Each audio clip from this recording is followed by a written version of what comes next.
you want this mic? Sure, yeah, I'm realizing my microphone is sitting right there.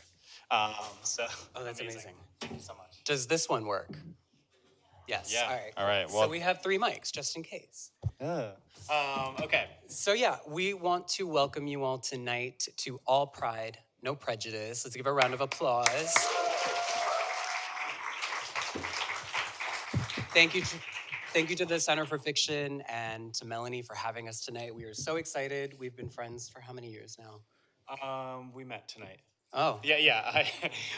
We've been friends for like 4 years. Yeah, it's been 4. Yeah, we met in the backyard of an ex's house. Over apple crumble. Yeah, exactly. It was a Which is beautiful the night. gayest dessert. Yeah, it really is. It's beautiful. She's so beautiful, though, that apple crumble. So, yeah, we're very excited to be here. It's exciting to host. This is our first time hosting anything together. It's actually sort of a sad night. We had a third host who was supposed to be here with us, but they couldn't make it, and that third host is John's parasite. So I just got back from Costa Rica on Monday, 6 pounds lighter. And I want to give a little RIP and thank you to the parasite, who I think is an ally because I can finally fit into these pants. Yeah. And I think we should add P to LGBTQ, IAP. Yeah, which is actually, tonight we were asked to sort of make everyone answer a question about Pride Month, and we want to ask everyone, what does LGBTQ actually stand for? And it came out of John and I texting, or me texting John, that it actually stands for Let's Get Big Tapeworms Queen. So, and now we get to hear other alternatives to what LGBTQ could potentially stand for. And that is going to be our introduction to everyone. So I'll let John introduce our first reader. Yes. All right, so we want to welcome to the stage tonight. First up is Erica Peplin. Round of applause. And for Erica, LGBTQ stands for Losers Grab Butts, Then Quicksand.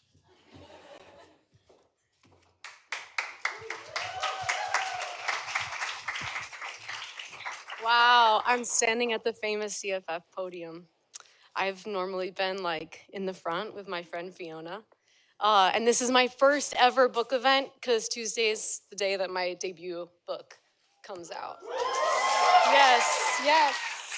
So it's an honor to be here before it even comes out for a Pride event. And I look gay, so I'm happy to be here looking gay in my football jersey. And I'm gonna read a scene from kind of like the middle of the book. All you need to know is that this is about an office worker. She's queer, she's 26, she's kind of a tomboy, she's not that good at her job. And she has a cool artist roommate who's also her friend. And she's kind of jealous of that roommate. And at this moment in the book, she's suffering from extreme heartache over what we call having a crush on a straight girl. It's horrible. Okay. Laurel had been working late in Red Hook, prepping sculptures for her boss's upcoming show. So I was surprised when she wrote to me after work to see if I wanted to meet her at the Chobani store in Soho because she was craving yogurt. I rode the train down there and found her standing on the corner in her raggedy purple Carhartt with duct tape over the sleeves, smoking a joint and frowning because she'd changed her mind. She didn't want yogurt anymore. She wanted McDonald's. So we walked to McDonald's on West 3rd, ordered a bunch of food, and sat in a booth. I don't know what to do about Nina, she said. Who's Nina? That girl I'm sleeping with. She's nice, but she has ugly tattoos. A girl can have ugly tattoos, I said, as long as she regrets them. Well, this chick doesn't, and I am not turned on by the rosemary sprig on her butt. Laurel dipped a nugget into barbecue sauce and let the goo get on her fingers. What happened to the butcher? I asked. They're hot, but their room smells like pepperoni. So does yours. Yeah, but it's my pepperoni. The air outside was dark and the city looked gloomy. Buses made tragic gasping sounds. as if wishing they could roll into a junkyard and die, while bikers trying to pedal home in the wind took turns pounding on the hood of an SUV double parked in the bike lane. Laurel raised her empty nugget cup and dumped the fry crumbs into her mouth.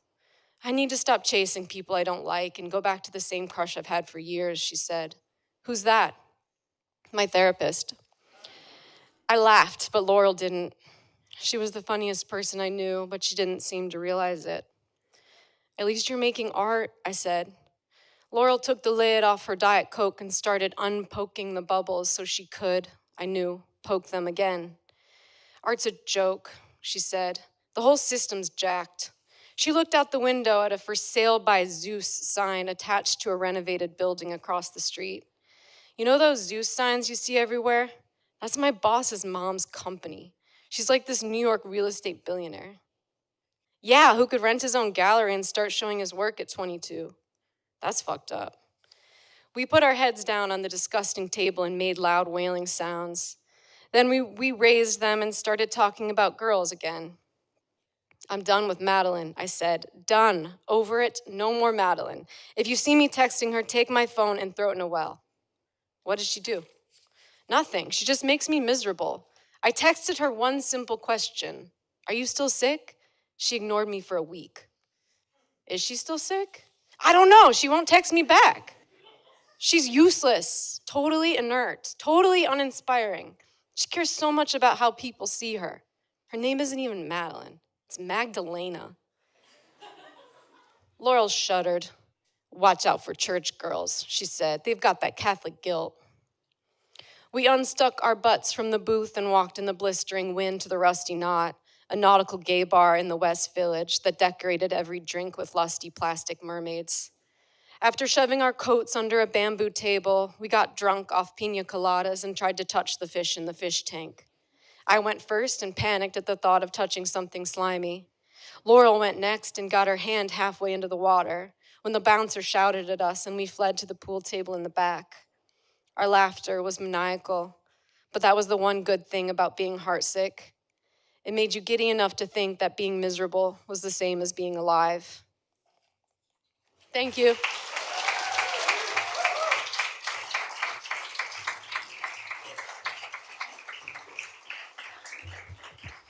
That was wonderful. Thank you so much, Erica. That was great. So next up, we have Phil Melanson.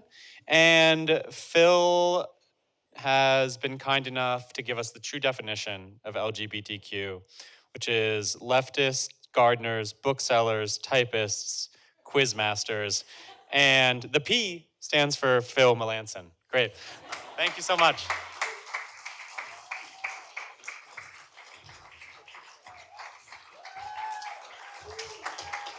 Okay. Alrighty, I will be reading from my debut novel, Florenzer, which just came out on Tuesday. And essentially centers the coming of age, the artistic maturation of a young gay painter named Leonardo. And yes, it's that Leonardo, because we're in Renaissance Florence. And I think all you need to know about this section is that it's 1471, and we'll take things from there. So jumping way back. Alrighty, here we go. Pay attention, Leonardo. He doesn't hear his master. His mind is on the statue directly in front of him that comes to his shoulders. A boy cast in smooth bronze with clay and wax and iron underneath. He's not thinking about the pose he's meant to be holding. He's wondering how such a heavy object will be lifted. He sees not the workshop, but gears with great oily teeth. Thick braided ropes spooling around a wooden winch. Men with calloused hands pushing the bars. Sweat beating across their backs like dew. Not for the first time, he considers if he's erred by choosing to apprentice as a painter. If his ambition should have been to make machines and not Madonnas. Your hand, his master says. Andrea's sprightly, plump face is next to him now. His master takes his left hand and gently returns it to rest against his hip.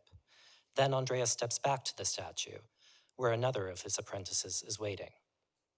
Domenico runs a finger down his long, wide nose. He does this when he grows impatient.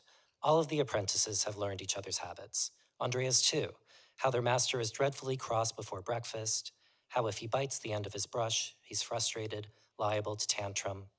After years of living in this workshop, of sleeping alongside one another in the quarters upstairs, they know nearly everything about each other, even that which they didn't want to know or have known. It has been a whole afternoon of this. Andrea's final fiddling, Domenico waiting to place this or that piece of gold leaf, Leonardo standing, his legs apart, his hands on his hip, his eyes trying not to drift toward the statue. It's a David, the boy who slayed a giant with only a slingshot and his faith in God. He stands with a sword in his hand, Goliath's severed head at his feet. He's youthful, bold, a little arrogant, too. He's real to life, as if a metal heart coolly beats beneath his bronze ribs. Leonardo can mark his time in the workshop by the David. It was nothing more than the vaguest promised when he arrived. He was still a boy then, still a foreigner to Florence, still skittish as a doe in its never-still streets. In the workshop, he asked questions, proudly showed Andrea his drawings, felt as if he had finally found a home in the city. Then, near the end of his first year in the workshop, Andrea asked him to serve as the model for his David. Leonardo was young, he was svelte and handsome, a natural choice for a boy warrior, so he didn't demur. The apprentices always did any task Andrea assigned to them, without complaint. They knew it was a privilege, the rarest kind, to work for one of Florence's busiest artists. On that day, Leonardo had dutifully stripped off his tunic and quickly rolled down his hose. He posed before Andrea and the rest of the apprentices, all of them ready with their papers, their pens. He stood, silent and patient, one hand on his hip, the other holding a dull, half-rusted sword. Pens scratched, they tapped vials of ink. The sun had crawled across the floor, it ambered. His mind, then as it does now, wandered, and he let it roam, to any thought at all, that might make him forget his naked state. The doors, bronze and gleaming, outside the baptistry, a yellow-breasted songbird that flittered about a brass cage beside a stall at the Mercato Nuovo, the zabayones Sandro had promised to bring him on Easter, that he said would be the sweetest thing he'd ever tasted. He looked at Sandro then. He was one of the oldest apprentices, a man among boys. His chin was dimpled, his hair fell over his brow in rust-colored waves. His irises were green like mint cut with cream. He had felt it all at once, his body betraying him. The heat flaring beneath his cheeks, the lone bead of sweat running over his ribs, the slight stiffening of his cock, which was just beginning to darken with hair. He had heard a laugh. He had heard a whisper. He's meant to be a warrior, not a buggerer, it said.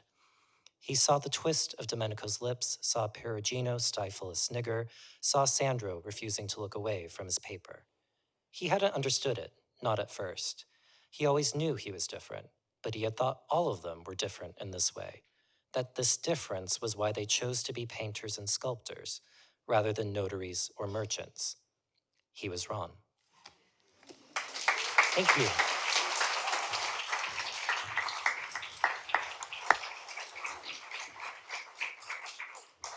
That was tonight's first mention of cock. I want at least 7 more. Our next reader will be Marie Rutkoski. And Marie wrote for us LGBTQ, and we have a plus here. Lovers galloping by the quad, plus many other places. Aw, a round of applause for Marie.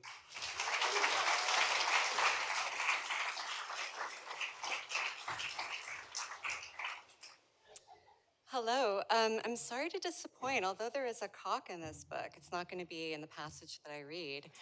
I know. So this book is about Emily. It's a queer literary love story, and that spans decades. And it's about Emily, who is unfortunately married to a man. But just as she's getting out of that not so great relationship, she runs into her ex-girlfriend who truly broke her heart, but was also her first true love. And then the question of the book is whether they can make it this time. And I'm going to read to you from a part of the book when they are teenagers and they first get together. High school ended. The days grew warm enough that when they saw Legends of the Fall, which was showing even though it had come out 2 years before, they stayed in the movie theater to watch it again for the air conditioning. End of June was unusually steamy, so that even Jen, who didn't like sweets, craved ice cream. They went to Culver's for Sundays, and as soon as they stepped outside into the heat, they went back inside for lemonade to go with extra ice. The distant sky was thick with thunderclouds. Jen drove to the farmhouse and into a fallow field so they could sit in the back of the pickup truck and watch the storm come in. There was no wind. Jen rattled the ice in her cup, then pressed the cup against her flushed cheek before setting it down on the truck's hot bed. They heard far-off thunder. I can't believe it. I actually graduated. Why did you want to? You didn't have to finish high school in 3 years. Slowly, Jen said, I'm not sure I should tell you. Jen, I mean it. Okay. Okay? I don't want to make you tell me. I was kind of hoping you'd make me. You're impossible. Jen laughed, but it was a nervous laugh. The storm had rolled across the horizon, but the rain hadn't reached them yet. The wind lifted, and it felt good. The truck's metal bed baked Emily's thighs beneath her cutoffs. Jen said, I worry you won't actually want to know. Jen's nervousness made Emily nervous. I do. Well, to be honest, I didn't care about graduation at first. I just wanted an excuse to talk to you. Why? The wind blew Jen's hair across her face. She pushed it back. Tentatively, she reached for one of the frayed threads on Emily's shorts. She was careful not to touch Emily's skin, but Emily felt as though she had. Jen pulled the thread taut, then tugged on it. She said, I really like you, Emily. Emily kissed her. Jen's mouth, fresh and tangy, opened beneath hers. Emily had never kissed anyone, but this was easy, maybe because she had imagined it so many times. Jen's hands went into Emily's hair. The cup of ice spilled, slushing across the flatbed, down their legs, the shock of it a pleasure. Jen said, not here, but kept kissing her. Maybe not here meant the coming rain, or the open field, or the truck, or that the truck sat in view of the house. But Jen didn't say it again. It was as if she had never said it, had never even thought it, when Emily slid a hand up Jen's shirt. Here became the hayloft, hidden behind the green curtain, fully dressed and sticky in the heat, not daring to take anything off. Emily licked Jen's nipple through Jen's thin t-shirt, and the white fabric grew wet and dark. Jen's hands twisted in Emily's hair. She pulled Emily onto her lap, then pushed her thigh up between Emily's legs, denim against denim. The tight contact and grind of Jen's thigh almost hurt, yet felt good too, though not quite good enough. Emily wanted more. She curled her fingers down into the waistband of Jen's jeans, and Jen opened her eyes, the pupils blown so wide that the irises looked black. Touch me. Jen's words were phrased like an order, yet shakily said. Are you sure? Emily said. Jen nodded. Emily undid the button on Jen's shorts. I'm going to skip ahead now. I feel like if you want that scene, you should buy the book.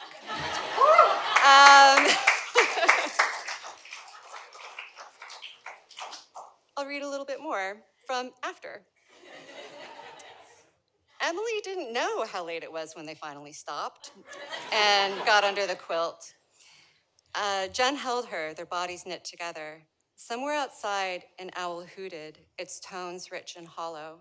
Hunting, maybe. Mice scrambled under the corn. Emily closed her eyes. Jen drew her closer. Emily learned, as everyone does, that happiness is often colored by worry or set-aside grief, even in the moment of happiness. It is rarely pure.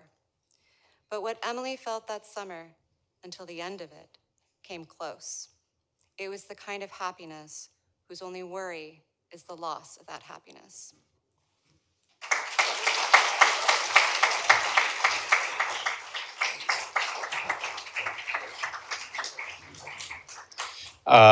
Thank you, Marie. I feel like we should take like a 5-minute break to go read that scene on our own. But instead, our next reader is my co-host, John Manuel Arias. And yeah, his groupie is here. John I'm not sure if he understood the prompt, but according to him, LGBTQ stands for where there was fire. And, let's welcome up John.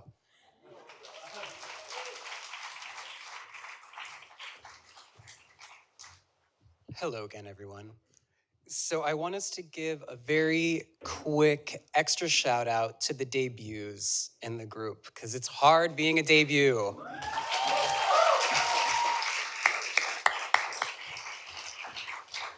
So as Isle said, because my view of queer rights is my first novel, Where There Was Fire is set in Costa Rica. It's about a family of women and a raging fire, and it came out almost 2 years ago. So as I guess I'm on the old end of a debut. It feels kind of weird, but luckily I have a second book coming out next year. So it'll be next fall. The next book is a complete 180 from what I've ever written. It's about two brothers who are raised in Costa Rica. They are destined for sibling rivalry. They become politicians in their older age. The younger one betrays the older, gets him exiled from Costa Rica to the United States. 10 years later, the older brother is so bored and frustrated with his life, he decides to sneak back into Costa Rica to get revenge and feed his brother to a river of crocodiles. This scene has nothing to do with that, what I'm gonna read. And I'm not gonna give you any context, because then you're gonna be like, where, Marie, I like what you did, that where in the book I have to buy it. The night Horacio and Andres graduated high school, Horacio attended his first orgy. One ceremony took place late morning, while the other started at 7 that evening, class of 18. Neither Horacio nor Andres was particularly excited about walking across the stage, shaking the principal's hand or holding their diploma up like a torch. They didn't believe in these kinds of rituals. This was all for the parents, not for the awkward students. Nieves and Isa cheered idiotically from the front row when their sons' names were called. Nieves wore a herringbone suit, and Isa had actually paid attention to the weather forecast and wore a chartreuse linen dress. Their sons had done it.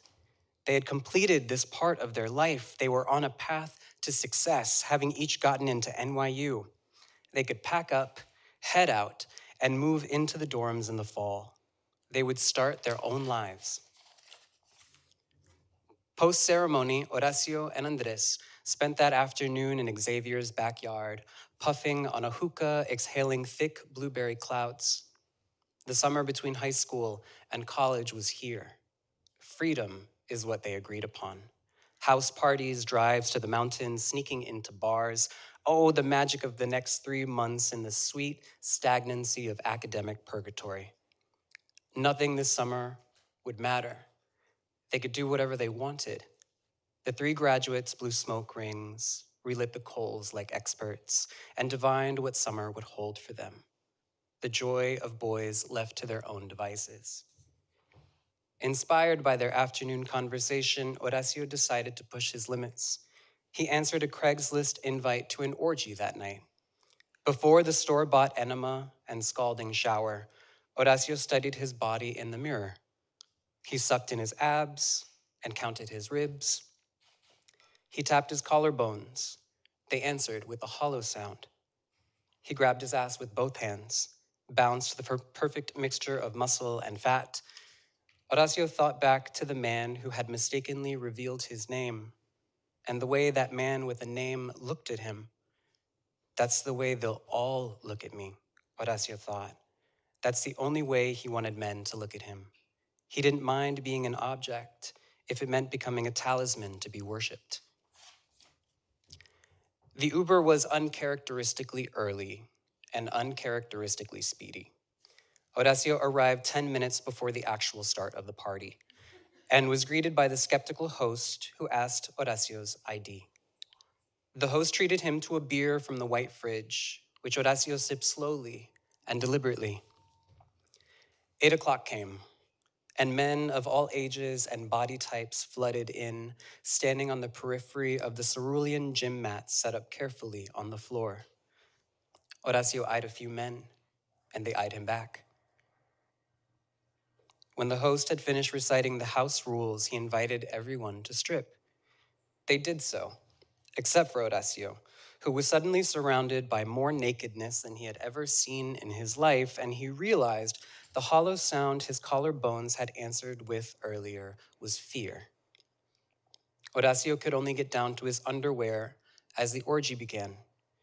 Everyone else paired up while he stood with his back to the wall. He was on the opposite side of the room from the exit. In front of him, an ocean of testosterone erupted, a chorus of sounds he had only ever heard in porn. The men became a writhing mass, like earthworms in a rainstorm. Horacio smelled clay and silicone, sweat from the disturbed gym mats and ripe bodies. He quickly realized his limits had been reached the moment he stepped through the door. Horacio had underestimated freedom. But a man arrived very late, and Horacio watched as he stripped bare, walked to the fridge for his own beer, then stood next to him. The man introduced himself. Carlos, he smiled. His breath was pungent with cigarette smoke and Listerine meant to mask it. Horacio could feel Carlos studying his anxiety. He felt foolish. What did you think was going to happen at an orgy? Horacio imagined him saying. But Carlos asked him, in Spanish, if he wanted to go make out. Horacio looked up because he recognized the accent, a Costa Rican here at an orgy in Crystal City. Horacio agreed, and they walked to the center of the squirming, moaning mass and kissed. Tenderly at first. Then the Costa Rican man named Carlos coaxed Horacio's tongue out of his mouth with his own, massaged his back, then his ass. But Horacio felt weak. Even in Carlos's grip, he thought he'd fall over. Let's get out of here, Carlos said, as if he'd read Horacio's anxiety like a neon sign. This place is a little loud. Let's go get a cup of coffee. Thank you.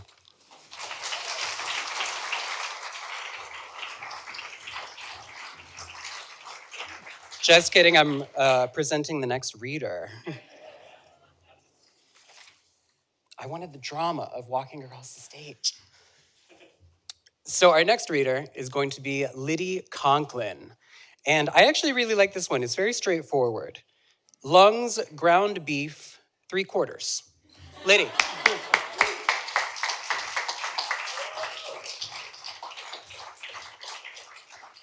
Thanks, everybody, for being here.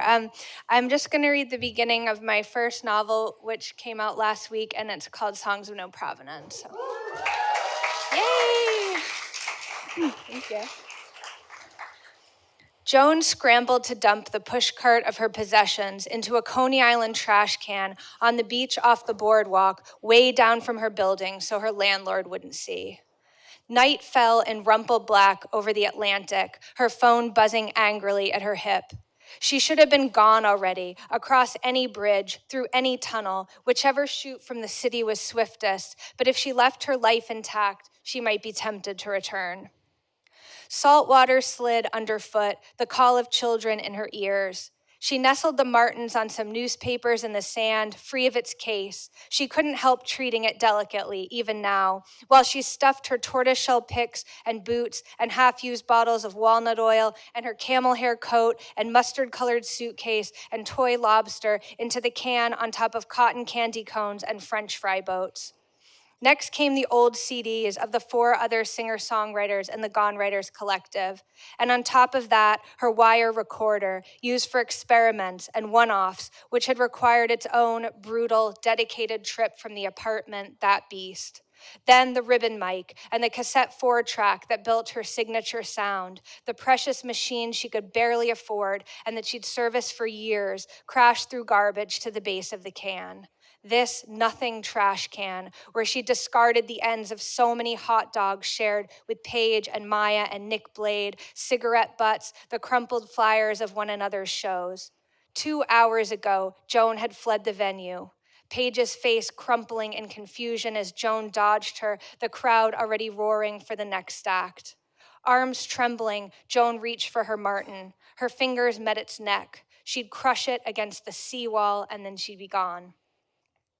She hovered the guitar high, her skinny arms steadying under its heft. She could play a whole concert standing up without a strap, savoring the pain and masochistic bending it required, foot on the monitor to relieve pressure, so suspending the Martin for its last moments was nothing.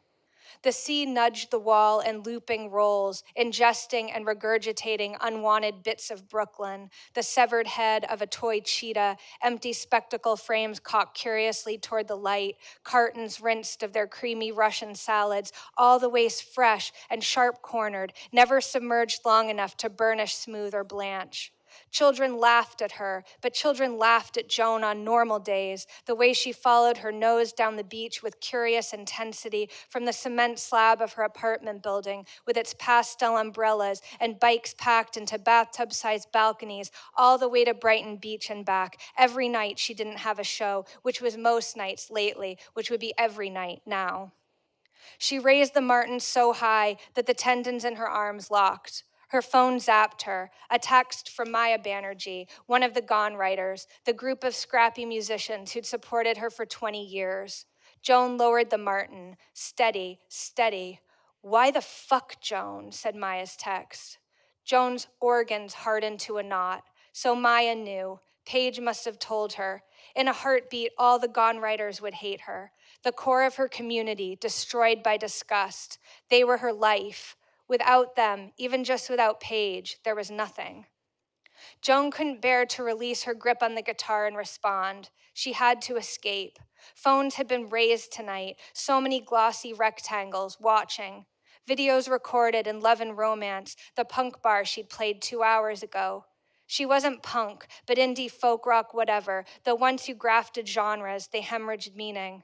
And now all those phones held Joan's image in the fog of the club, a slim, dark shard between bouncing orange circles of light, stepping to the edge of the stage.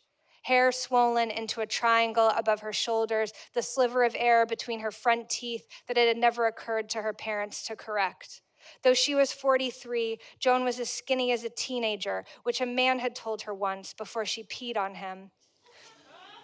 Lines fountaining from her eyes and gray hair fluttering at her temples, flesh pale in the club gels as she reached her arms down off the stage into the crowd.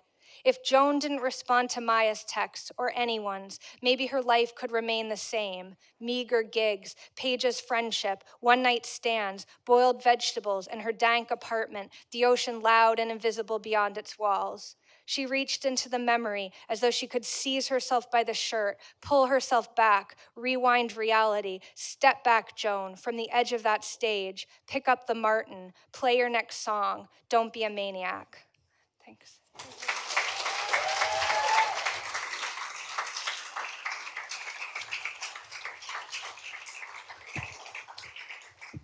Thank you so much, Lydi. That was great. Next up, we have Joe Westmoreland. And Joe's alternate LGBTQ is nothing, but there's more. In a dream world, we are accepted for who we are without needing to define sexuality. The fun would be the mystery in getting to know someone and hopefully having sex or not. So let's bring up Joe.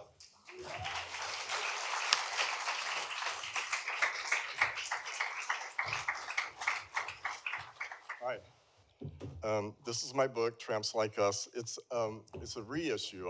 I first put it out in 2001, and I had a small press, painted leaf press, and when it came out, my publisher had a heart attack the next week, so we decided to postpone the launch of it, and we were going to do it on my birthday, which is September 11th, and so it kind of got lost in everything. So it's amazing that it's out again. It's like kind of surreal to me. And it's yay, yeah. So anyway, this is the story of, takes place in 1980 in San Francisco, and my best friend and I moved from Kansas City, where we went to high school, to New Orleans, and then we moved to San Francisco right after Harvey Milk was killed. It's like we saw the riots on TV, and we were like, we got to be there, we got to go. So we were there in this story. We were there for a year, and then he was working with the Cambodian refugees with the International Rescue Committee. Anyway, he decided to go to Thailand and work with them, so we're having a going away party for him. I was going to miss Ali. He knew me better than anyone. We decided to have one last party before he left for Thailand. We put colored light bulbs in the beat-up brass chandelier to give our living room a festive feel. A lot of people from his job at the International Rescue Committee came to see him off. Some of his co-workers were from Cambodia. They had fought the Khmer Rouge and had seen their country massacred. The girls wore traditional dresses made of bright colored fabric and gold jewelry. They were much shorter than me and danced by making graceful movements with their hands while I did wild figure eights with my hips. Stevie and his roommates were sponsoring some of the gay Cuban refugees who came over during the Mariel boat lift. They had been in prison for being gay. We told them to bring them to the party.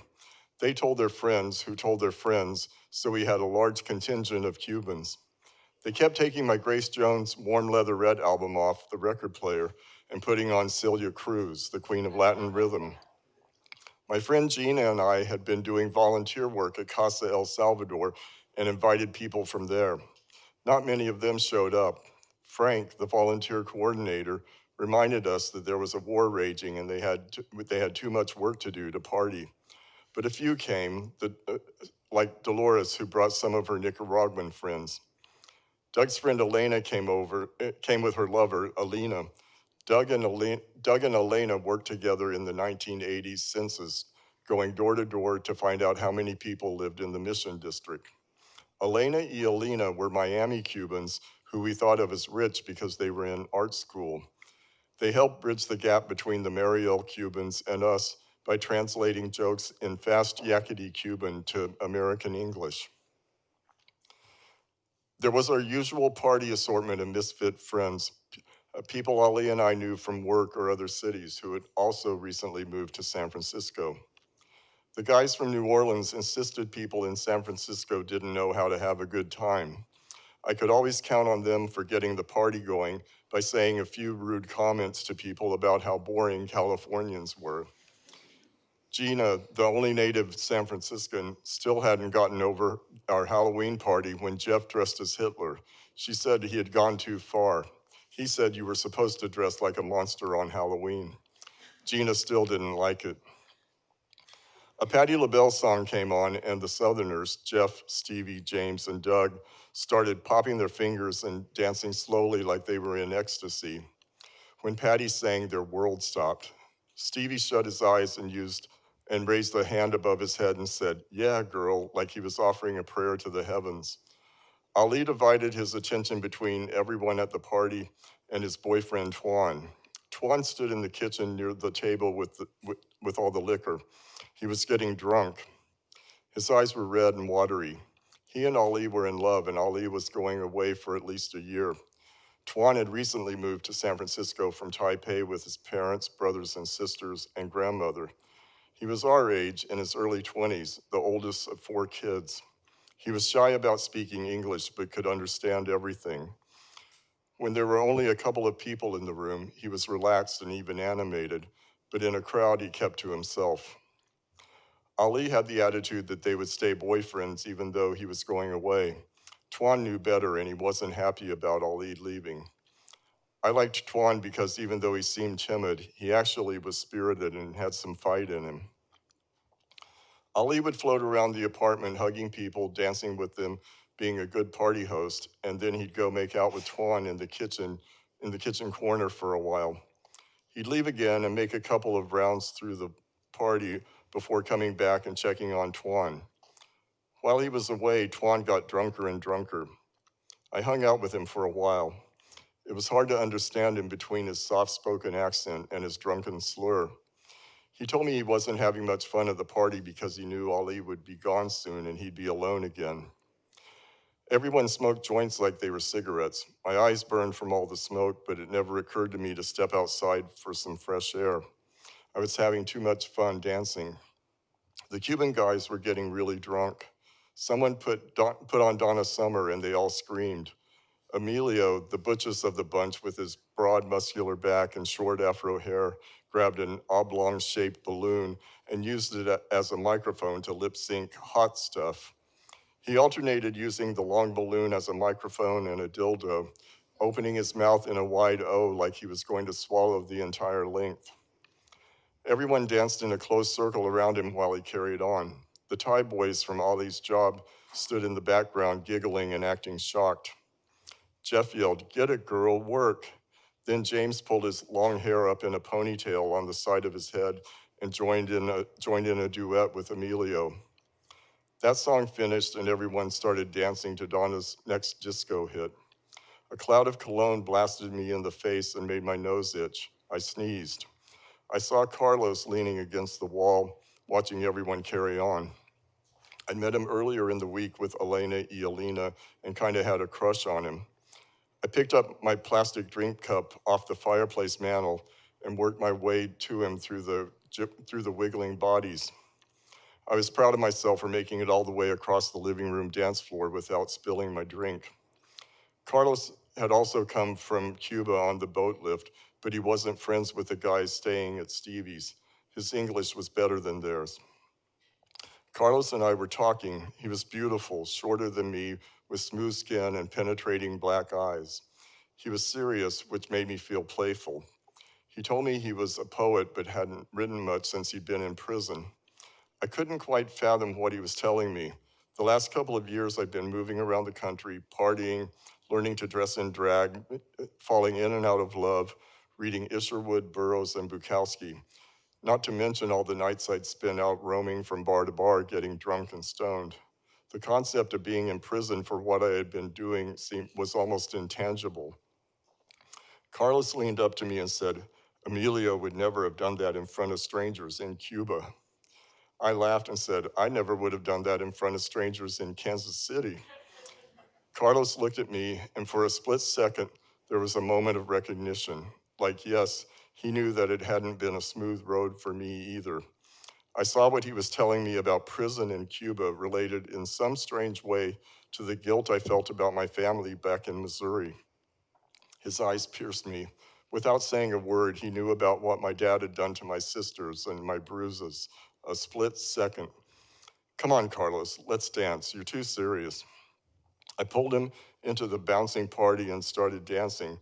It was at that moment, in the middle of my crowded living room, when I realized that everyone at this party had one thing in common. We were all refugees from one kind of torment or another and could never go back home. Home was something in the future that had yet to be created, not something in the past. I felt like we might never be rich or famous, but at that one moment when Donna Summer was playing on the stereo and everyone was dancing and singing along, there was a feeling of success, of victory. We had all come out of our own separate nightmares to a place where just being ourselves was okay, not dangerous. That was a strange new feeling, reason alone to celebrate. Thank you.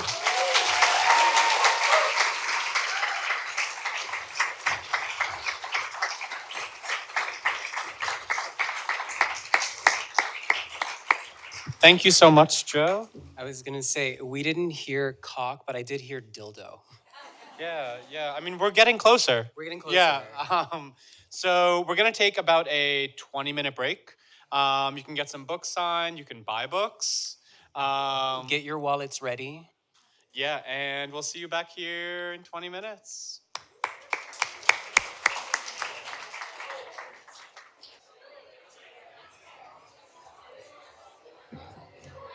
Hello again, everybody. Hey, hello. Welcome back. We hope you have your drinks. Let's all sit and get ready for our next round of readers. But I am still, Isle and I were talking about it over the break, how I am still craving cock. Yeah, John, it's all he would talk about during this break. It's all I do talk about. Yeah. So, fortunately for John, I spent some time right before this reading doing some. I've been working on a piece about how to have better sex, and I did some very important interviewing with someone right before this is all true. I wouldn't lie. With a famous comedian about how to send a good dick pic. So I'm gonna give you a few anecdotes, and then if you want to read the rest, you can read the piece when it comes out. I'm not gonna say the name. You have to read it to find out. Again, I'm borrowing from Marie, just sort of make people like fight for it. So first things first, you have to catch a fine line of capturing your dick at its best, but reasonable shape and not overselling. Above is a great angle, and don't forget about the side. Including something for scale is an act of bravery. Only real ones will include a remote control or a Pepsi can. However, everyone should include a prop for scale. And most importantly, this person does not care about dick size. They only care about whether you're a liar. So be honest. That's the real takeaway. So with that, let's jump into our second round of readers. First up, we have Rob Franklin.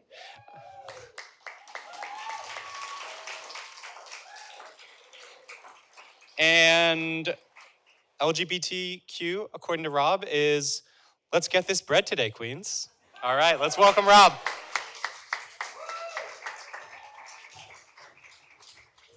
Hi, thanks everyone for being here.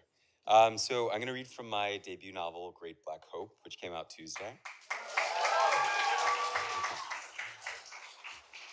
And it follows, should I use this?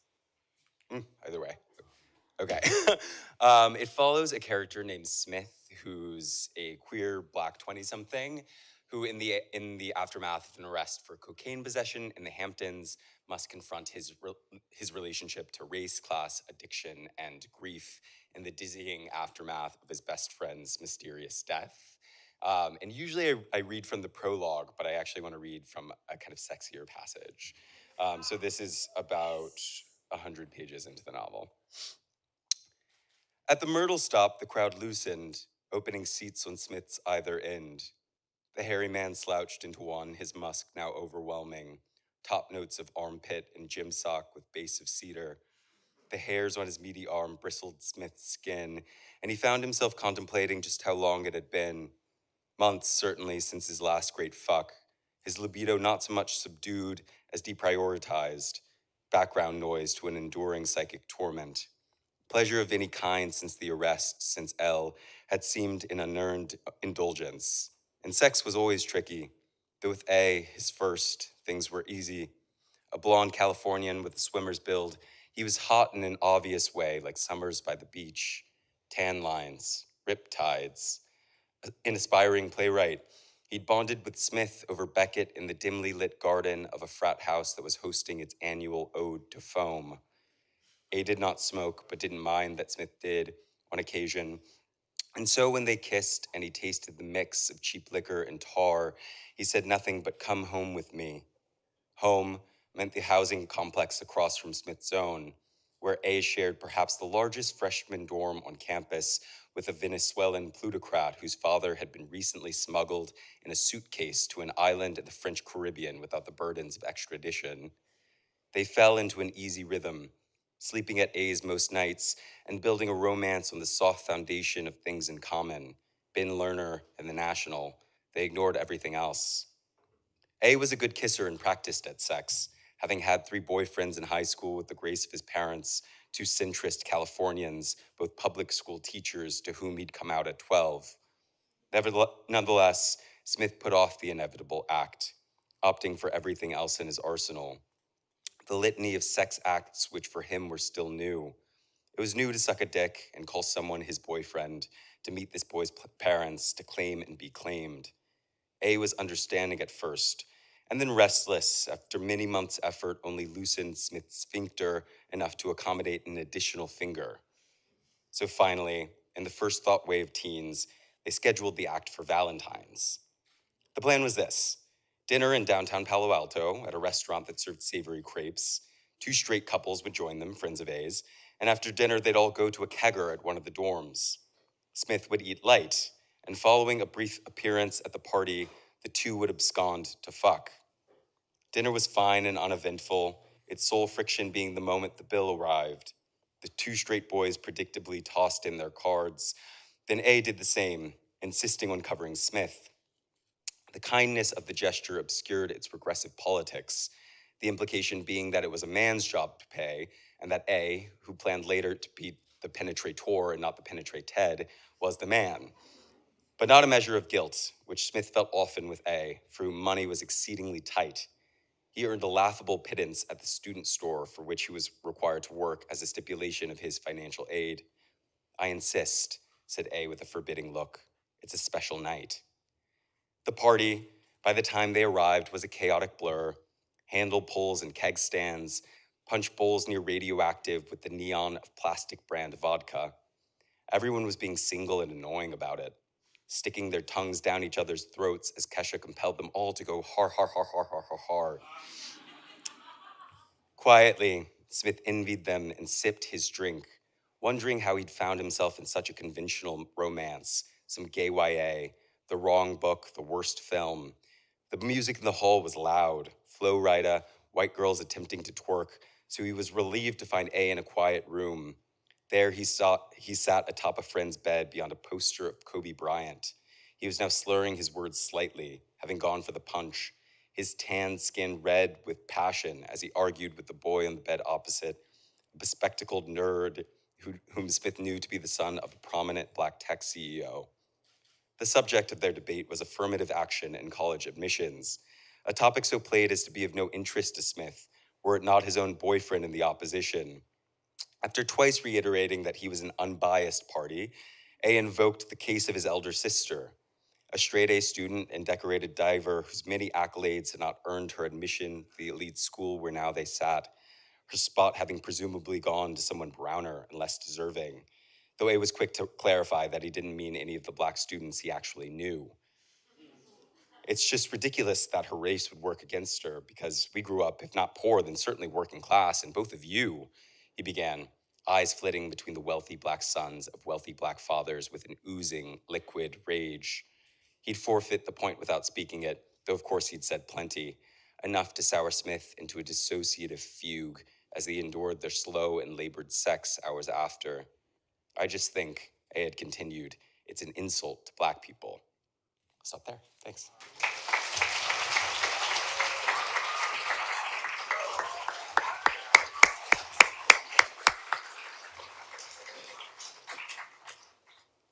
That was amazing. What's toxic about me is that as the penetrated, I want the top to pay for me. I'm sorry, I'm a lady. I'm a lady. Our next reader is Lori Ostlund, who has given us Lexicon, Greed, both, love that, Transformative and Quintessential Transparent. Lori Ostlund.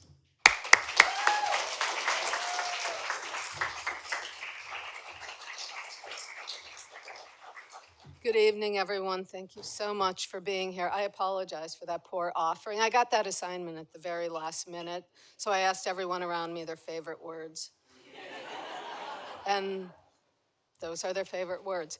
Beyond that, I've got no patter. I am just here to read about penises. A little customer service. That fall, and well into winter, Tara lived with a woman 17 years her senior. Though most days she felt like the older one. She attributed this to the fact that the woman, her name was Gretchen, was rich and always had been, a state of affairs that had resulted in a certain type of arrested development. Tara had lived long enough without money, 32 years, which was her whole life, to know that money separated people from both misery and common sense. She was not overly familiar with lesbians, so she did not realize that Gretchen's arrested development might also be caused by that. Not by being a lesbian per se, but by having spent the first 40 years of her life ignoring desire, channeling it into gestures and activities better suited for a schoolgirl. Take, for example, the way that Gretchen wooed her into having sex the night they met by inviting her to leg wrestle.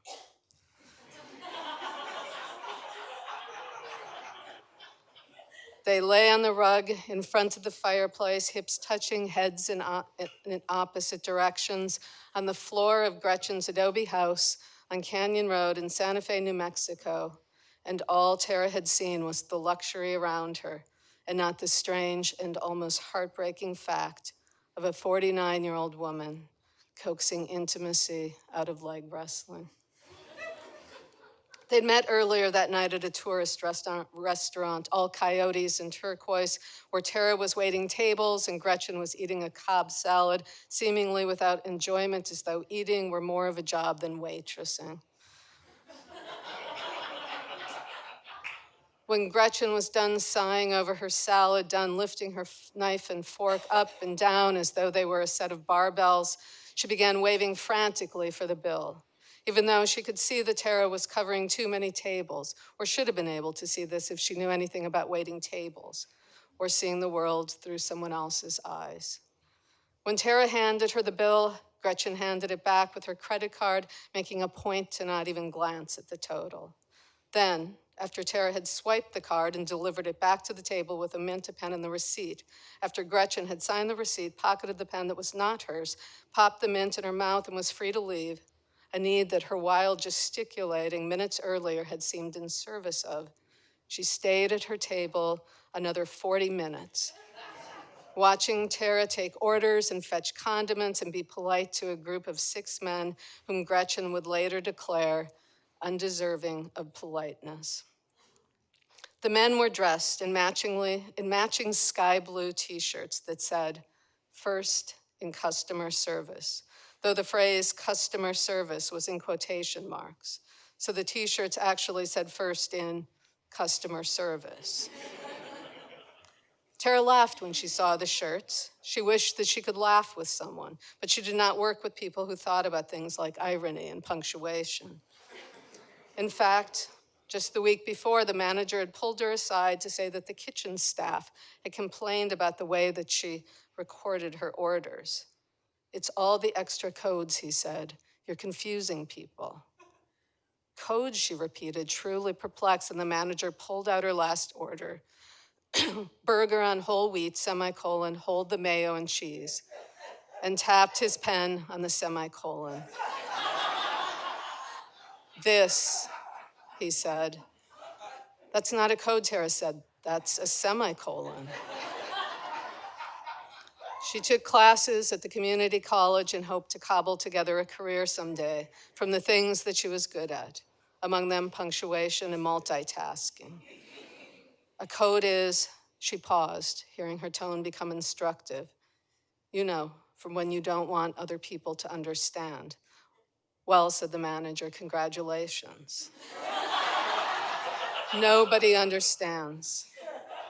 And then you need to knock it off. As she waited for the bartender to fill another pitcher, she studied the 6 men. She knew their story, knew, that is, that the shirts had been presented to them, probably along with this trip to Santa Fe, to reward them for a job well done, just as she knew the sort of men they were, men proud to be good at their jobs, to be the recipients of shirts that proclaimed as much, or claimed to proclaim as much. She wondered whether even one of them understood that the shirts were actually mocking them. "Nice shirts," she said, setting down their 3rd pitcher. All 6 men smiled proudly. Most people did not want a waitress who corrected their grammar. It was like going to a dentist and having him try to save your soul, which had recently happened to her. Tuition was due, and she needed her tips, so she smiled back and moved on. Thank you.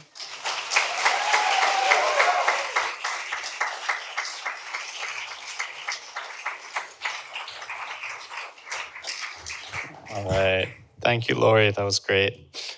Our next reader is Jonathan Parks-Ramage. Woo! Jonathan's LGBTQ is luscious gay booties twerking quixotically, which is, I'm assuming, how Jonathan's gonna walk up here. All right, let's welcome Jonathan. Oh my god. LOL. My twerking would be quixotic, TBQH. Oh my god, hi cuties. Everyone here is so cute. So I'm gonna read from my book. Trigger warning, the cock count is about to skyrocket. He. Oops. So my book is called It's Not the End of the World. It takes place in 2044. It is about a wealthy gay couple who refuse to cancel their baby shower, even as a potentially apocalyptic event sweeps through Los Angeles. And it kind of, the first chunk of the novel kind of follows like a Mrs. Dalloway or like a Mrs. Dallagay journey in terms of the protagonist is kind of doing a bunch of errands leading up to this baby shower as the world increasingly crumbles around him. So in this section I'm gonna read, he takes a little respite to visit virtual reality where he has a secret habit. And that's pretty much all you know. This scene takes place in virtual reality, which will be important to understand what's going on. And his partner's name is Yoonho. And yeah, I think that's all you need to know. It takes place in virtual reality. The room was empty, except for one red bulb that cast a dark glow across the concrete interior. Mason prayed Vex would appear soon. But Mason knew he'd wait as long as necessary, even if it meant being late to his own baby shower. Vex was the only one who could cure his dread. Suddenly, Vex appeared. In a corner, in the shadows, Mason's cock stiffened. Vex stepped into the light. He grinned, flashing blood-coated fangs. A long, coarse tongue whipped from between his teeth, wiping his wet maw. His gray fur took on a fuchsia tint under the red bulb. His eyes were blazing white. Strip, Vex shouted. Mason's limbs weakened. He did as he was commanded. Get on your knees. Mason hit the ground. Vex circled, prowled. Tendons in his haunches bulged with every step. His torso was that of a human bodybuilder's. It ripped with swollen steroidal muscle. A thin layer of fur sprouted across his entire form, highlighting contours of sinew. And between his legs, that foot-long cock with its glorious network of veins. The type of cock Mason had first seen in wolf kink CGI porn, which led him into the sprawling universe of wolf kink literature, never imagining he could experience it for himself.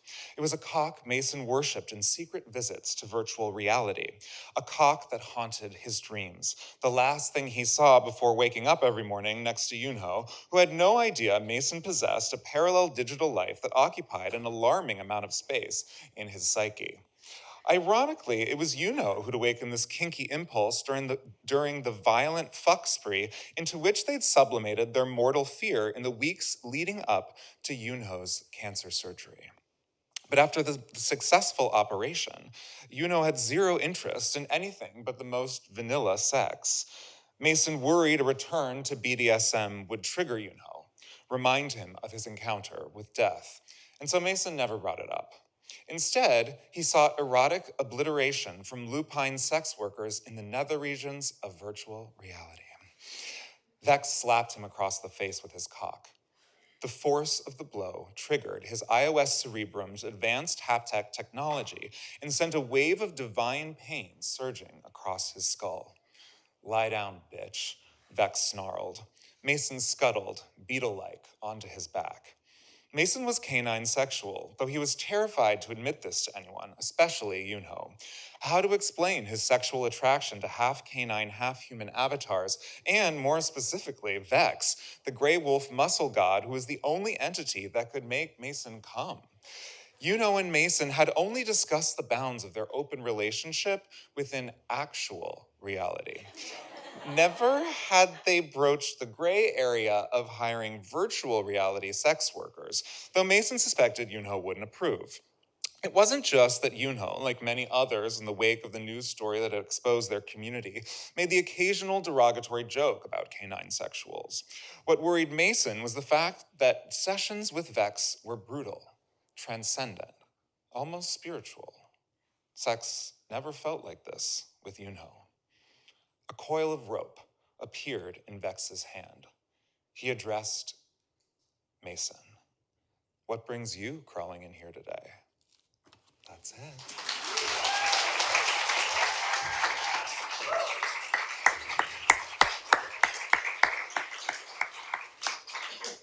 I'm kind of scared. Our next reader has already given us their LGBTQ IAP. Isle McElroy is one of my favorite writers and an incredible friend of mine. Oh, I love it. I love them. Meow. All right. I guess I'll let you come up.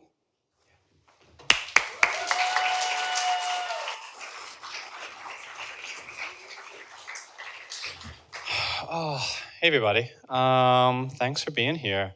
So I'm gonna read from my second book. It's called People Collide. It is about a husband and wife who trade bodies. This is their a scene from the first time where they met, and they just snuck into a bathroom in the Pompidou. If you have questions, just raise your hand and I'll stop. And I'll answer them for you. So just it's dark, so just wave it too. All right. Oh, it's through the perspective of Eli, who was the husband who is now in his wife Elizabeth's body. My forays into bisexuality were brief and fractured. The occasional kiss, the grab of a crotch through thick jeans, hands inexpertly grazing, often driven by curiosity more than arousal. In the bathroom, though, I felt an unadulterated excitement. Kiss me, Elizabeth said. She leaned me back against the marble counter between the two middle sink basins and pressed her tongue into my mouth with the intensity of a dog lapping up water. You're so aggressive, I said. You never fuck me, she said. She pushed me against the sink so the corner dug into the flesh at the tops of my hamstrings. Her hands clutched at my hips, then a single finger rose at my spine to my neck. After 3 years together, we had settled into a successful sexual routine that guaranteed orgasms, as efficient as a pit crew changing a tire. Now, neither of us knew how to act in our bodies we both believed we had mastered, and I sensed Elizabeth groping for signs of how to please me under these new conditions. It was our first time all over again. She tugged my hair, bit my bottom lip, drawing it toward her like taffy. Dribbles of blood coppered our tongues. She scooped her hands under my ass and hefted me onto the counter with an ease that seemed to surprise her. I'm lighter than I thought, she said. Or I'm stronger, I said. I wrapped my legs around her waist and wrenched her against me so I could feel her cock on my thigh. I'd never felt someone hard against me. I tightened my legs to press her cock even closer. She wrenched my ass in response, kissed me tonguefully while I slid the suit jacket down her shoulders. She shook it to the floor. I unbuttoned her top 2 buttons, but paused to let her tug my sweatshirt over my head. In many ways, I was a sexual simpleton. I enjoyed missionary and hand jobs and head. I came with staggering, frustrating ease. Normally, I got Elizabeth off using my hands before we moved to my needs. It was better this way. It guaranteed sexual equity. Had nothing happened between us, had we been ourselves in this bathroom, I would have patiently rubbed her clit until she came with shattering moans, but I was eager to please myself. I unzipped Elizabeth's pants and dipped my hand inside to the wrist. Her button was still buttoned, her belt still buckled, and I could not get a good hold of her cock. She unbuttoned her pants and clattered the buckle until it came loose. Just take them off, she said. She liked to get naked as soon as we agreed to fuck, a habit I found unsettling. I hated to be naked, a habit, no doubt, that unsettled her. Her pants and underwear bunched at her ankles, her cock stuck out like a plank. The first cock that would fuck me was mine. I stifled a laugh and slid off the counter, spun us around so I could see Elizabeth's face in the mirror. Seeing her straining and messy hair turned me on, just as it had when I'd been in my body. She unbuttoned my jeans and inched them to my calves. I sank to the floor and kissed the tip of her cock. It was girthy, about the length of a TV remote. Is this weird for you? Elizabeth asked. She was staring down at me. Of course it's weird for me, I said.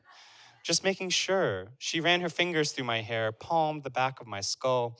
I tried to fit everything on my mouth and nipped the base of her cock. Yow, she flinched. I gagged her out of me, a string of spittle binding her to my bottom lip. There's no rush, she said. Of course there was a rush. We were fucking in a public restroom. The point of fucking here was rushing, the rush. A docent or a guard would test their hand on the door after seeing us enter. Someone would become suspicious if we didn't emerge very soon. I drew my tongue up the shaft of Elizabeth's cock and lifted my eyes to meet hers. Her face held a look of self-satisfaction. Not pleasure, exactly, but not pleasure. Keep looking at me, she said. I would have felt like a misogynist for saying this to her, but I loved hearing it, as if it were the voice of my own desire, cleansed of all inhibition. A chill spread through my back, and I inhaled the ruddy scent of myself. We knew so intimately what the other was feeling. When Elizabeth's thighs started to tremble, I moaned even louder to let her know that I wanted her. And she must have known that my moans were as much for her as for me.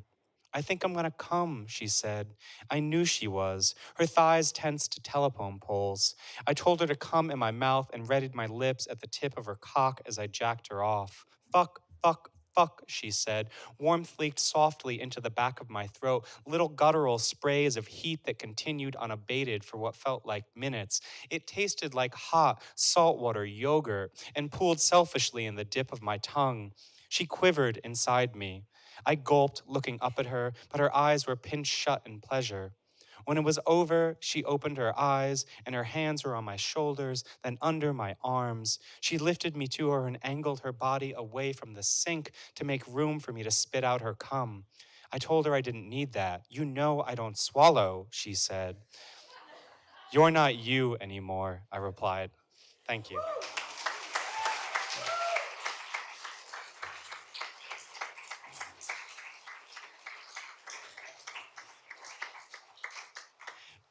Now we're going to invite up Dylin Hardcastle, and and according to Dylin, LGBTQ, let's get barebacked to Queen.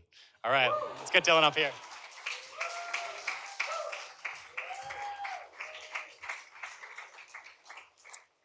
Hi, I'm going to read from this novel, A Language of Limbs. It's my fourth book, but the first to be published in North America, so I'm very happy to be here.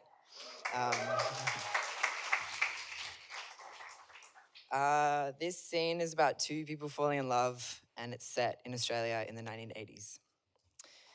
Later, Cara will tell me how when Claude died, Marcel chose the words, and I saw new heavens and a new earth to be inscribed on her headstone. And I will think to myself, selfishly perhaps, I hope I die first. Because when we are outside, I learn the sick pleasure of almost kisses, of side glances and wanting smiles. I learn how pining starts between the thighs and spreads outwards, stomach clenched and fingers feeling like shallow light because all the blood is rushing out of them. And it's not that I haven't yearned before. This feeling has been long deep in me, but that now it is swollen with promise and fully realized. Because this yearning is contained in the hour at the markets, or in the waiting for the barman to pour us our beers, and we feel it vibrate between us with such intensity that I want to say, fuck the beers, run with me home. Because this yearning is felt tenfold, knowing that we will soon shut the door behind us. It makes me ache for her with utter desperation. It makes it difficult to concentrate. All the books speak of butterflies, but I feel birds in my stomach, thick-winged and thrashing. I watch her finger her purse for coins at the checkout and imagine her hand-fucking me. She notices the thaw on my face and bites her lip. Then, when the woman serving us isn't looking, she winks and I feel I might explode through my skin. This is our game of subtle gestures, a language of limbs written like words in sand. We toe the shoreline between rock and ocean, between what you see and what we are underneath. Because when we are inside, surrounded by stacked books, dried flowers and dripped wax, we undress. Not just the fabric, but the skin too. Because she tells me that fucking me is like painting the underside of my flesh, a painting that only we bear witness to. Until one day in bed and soft light, she will call me Claude. I will smile and call her Marcel, and we will say these names in private, over and over, as I fuck her and write her onto the page, as she fucks me and draws me in the margins. Thank you.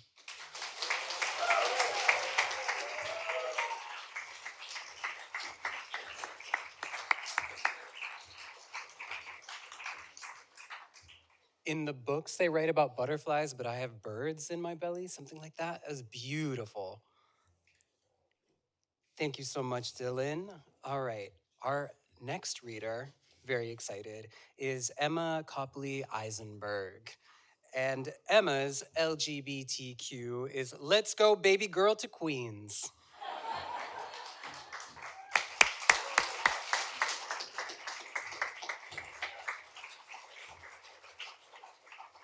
Yeah, I see that Rob and Dylan and I all went for Queen in some way, but unlike them who chose a term of endearment and the band, I chose the borough, apparently, as a New Yorker, native New Yorker. Okay, so I'm gonna read from Housemates, which is my debut novel also, but it came out about a year ago, but it just came out in paperback. So she's lighter, she's floppier, she's ready to go to the beach, but okay, so this book is about a queer group house in Philly, in West Philly, and Bernie and Leah are the main characters. There's some other folks that enter, the other housemates, but I think that's all you need to know.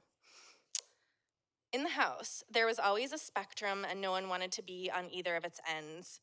Alex was the most dogmatic about not ever running the heat above 62 degrees. It was generally thought that Violet was the weakest in this regard, being the only one who failed to cover their windows with their allotted plastic sheets. Alex did it for them with a hairdryer one day while Violet was at work. But this may not have been so, as Violet complained but never actually touched the thermostat, whereas Mina and Leah had both been known to bump against it accidentally with their elbows. There was nothing worse than being wasteful in the house, unless it was being rich. All of the housemates, except Bernie, were somewhat rich, and thus not truly like the other people who lived in group houses along the avenue. Those people lived communally to save money rather than to prove some political point, or were squatters bringing home leftovers from their jobs at the anarchist coffee shop to place into their sidewalk level mutual aid fridges. Violet was actually unequivocally rich. Their grandparents, who had been aristocrats in China, emigrated from Taiwan and started an auction house for East Asian art that advertised on billboards along I-95. So they counteracted this fact by being a professional organizer for the rights of mushroom farmers and never calling their mother back. They had a trust fund, they confessed to Bernie one night in the kitchen. I get a portion of the interest, Violet said. They were drunk and Bernie was standing in the light of the fridge. Not even the principal, they went on, leaning into the island and opening up a tunnel of space between shirt and skin. They were wearing a black sports bra, or possibly a binder. The money just keeps growing back, Violet said. They looked off into the distance as if in resigned wonder. Isn't that crazy? Bernie pictured a lizard continuously regrowing its tail and agreed that it was. Some mornings when Bernie was brushing her teeth, she saw Leah coming down the stairs from Alex's room, raising a hand to Bernie before disappearing into her own room. But whether zonked on sex or sleep, it was hard to say. Sometimes Leah cried. Bernie could hear it through the wall, mostly between the hours of 9 and 10 o'clock at night, but sometimes later. Usually Leah would cry, then she would go to the bathroom, run the water, and head upstairs to Alex's room. Bernie wondered why Leah didn't cry in Alex's room if she wanted to cry, and Alex was her girlfriend. Bernie wondered what Leah had to cry about, although she knew enough to know that everyone has something. Leah had grown up in a nice, brainy Jewish family with 2 parents with good jobs, but there had been a succession of large, thin dogs. Bernie had seen the pictures, the same dog over and over again, dying and then being reacquired. Bernie's first job was under the ground where no sun ever reached, a coffee kiosk in Philadelphia's central train station from 6 in the morning until noon, 5 days a week. The kiosk sat in the middle of a wide, highly trafficked corridor that connected disembarking suburban commuter rail trains to Philadelphia's subway system, causing a great flood of people to stop at or part around it. Despite making his livelihood from it, Bernie's boss seemed to hate the city of Philadelphia. He did not understand, he was often saying, why the city was so crowded and so poor, but he also seemed to have no interest in finding out the answers to these questions. He lived in Cherry Hill, a New Jersey suburb that consisted solely, according to his remarks, of large grocery stores, malls, car dealerships, and good schools. There were a lot of white Philadelphians who existed this way, Bernie was learning. People who grew up in or near the city and worked here still, who claimed Philadelphia for its baseball or its football, for its food and its history, for its scrappiness and its unhinged orange mascot, but did not actually live in it. After the coffee shop, Bernie took the train north and east along I-95 to her second job at a small public library in Kensington, a northern neighborhood in Philly that had once been an unremarkable, mostly working class neighborhood, but was now remarked upon, either for its proximity to a more affluent area that was home to artisan woodworking studios and small batch ice cream shops, or for its open air heroin market. Sitting in a window seat and hurtling west back home one night, Bernie saw a mural of the American flag unfurling, and she remembered Leah's poem. It was difficult to say what feeling, if Bernie had any, for the flag anymore. When she was a child, it had been a friendly prop that presaged the arrival of a pleasurable holiday, similar in impact to glimpsing the Christmas tree stand in their attic. But now the American flag felt to Bernie like something that was supposed to be hers, but wasn't. Like a sweatshirt from a school where you'd had a bad time. Or even more primal than that, maybe, like a picture of a parent from whom you're estranged. I fucking hate this country, Bernie had overheard Alex say to Mina one night in the house's kitchen. But Bernie didn't hate America. That was exactly the problem. The more suffering that transpired in America, the more Bernie felt American, as if she were cut out to be part of a place that suffered.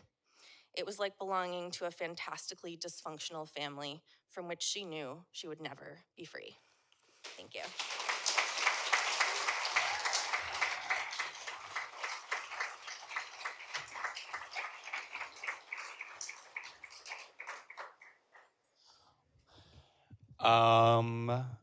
That was great, Emma. Thank you so much.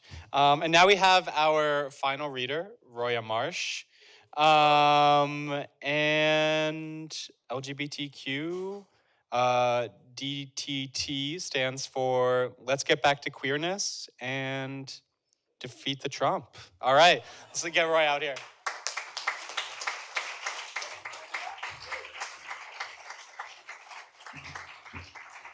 Hey, what's up? Hello. You know, I love coming to the Center for Fiction because I don't write fiction, and they keep inviting me back. It's one of my favorite things to do as a disruptor. So I'm grateful to be here. I love to open up majority of my sets with a call and response. And I was just thinking of what I would want everyone to say. And so I'm just gonna take back my card. You know, this was written to be sung in the key of my childhood idol, Mulan. So if anyone knows the tempo, the cadence of I'll Make a Man Out of You, I'm gonna do a 3 count, okay? Our lyrics are, let's get back to business and defeat the Trumps, all right? 1, 2, 3. Let's get back to business and defeat the Trumps. Thank you, thank you, thank you so much. I got 2 books, okay? The second one is Savings Time. It's right there. It is a book of disruption. It is challenging the status quo in all ways possible. I write so that people like me feel less isolated but I share my poems out loud so that men like my father feel outnumbered. Yeah, we could clap for that. We love that.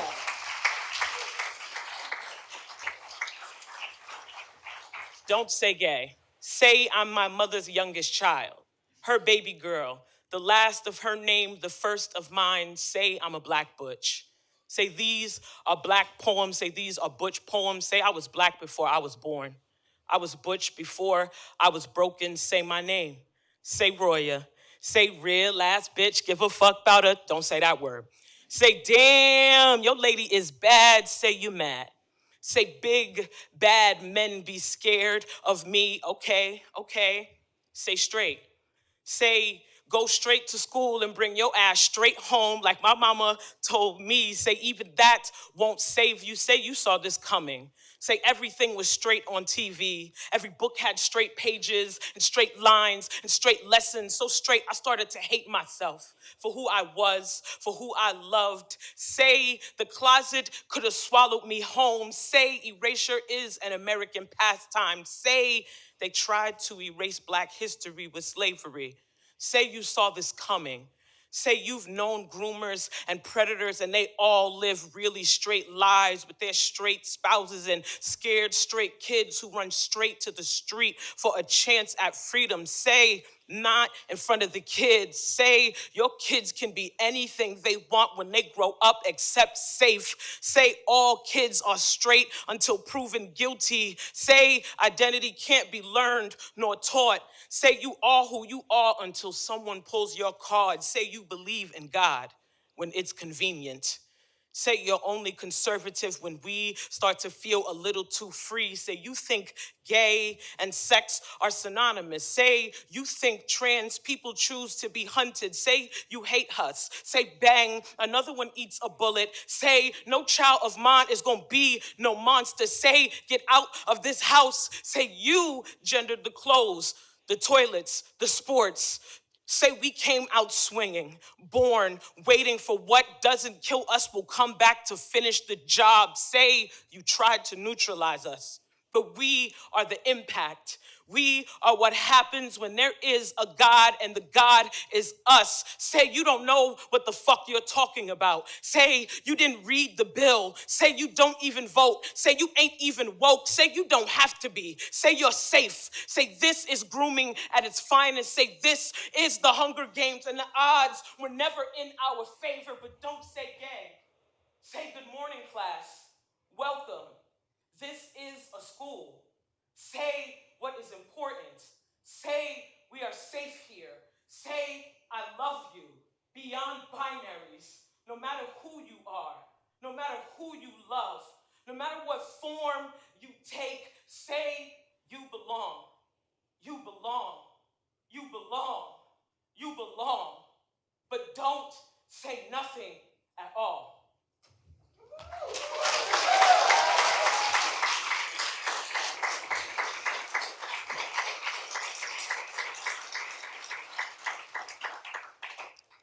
Cock.